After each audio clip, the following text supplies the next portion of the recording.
বুফোর হাতের গড়িমতেই শেষ পর্যন্ত কনফেড কাপ থেকে একেবারে খালি হাতে ফিরছে না ইতালি। সালভাডোরে ভারতীয় সময় রবিবার গভীর রাতে উরুগুয়েকে টাই ব্রেকারে ৩-২ গোলে হারিয়ে টুর্নামেন্টে তৃতীয় স্থানে শেষ করল আজুরি। স্পেনের কাছে সাডেন ডেতে হার সত্ত্বেও প্রশংসা কুড়িয়েছিল সিজার প্রান্দেলির ছেলেরা। এদিন খোলা মনে শুরু করেন বলাতলিহীন ইতালি।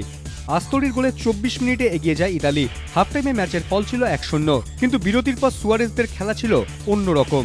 ৫৮ মিনিটে এডিনসন কাভানির গোলে সমতা ফেরায় উরুগুয়ে। ১৫ মিনিট পর আবার এগিয়ে যায় ইতালি। এবার দিমান্তির দুরন্ত ফ্রিকিক মাসেলারের পিঠে লেগে গোলে ঢুকে যায়। তবে আজুরির লিড দীর্ঘস্থায়ী হয়নি। ৫ মিনিটের মধ্যে আরও একটি অনবদ্য ফ্রিকিকে ম্যাচে সমতা ফেরান কাভানি। ২-২ স্কোর লাইনে ম্যাচ গড়ায় এক্সট্রা টাইমে। সেখানেও ৩০ মিনিটের লড়াইয়ে কোনো গোল না হলে শুরু হয় পেনাল্টি শুটআউট। তবে এরিনা ফন্টেনোভায় শেষ হাসিটা বুফোর জন্যই তোলা ছিল। টাইব্রেকারে ফোরলান, ক্যাসিরেস আর গার্গানোর শট বাঁচিয়ে দেন দুনিয়ার পয়লা নম্বর গোলকিপার। ক্যাটেনচিও ছেড়ে আগ্রাসী ফুটবল খেলার সান্ত্বনা পুরস্কার পেলেন প্রান্দেলির ছেলেরা। বালাতলি আবাতেকে ছাড়া থার্ড বয় হিসেবে শেষ করাইটা বা মন্দ কি? এবিপি আনন্দ।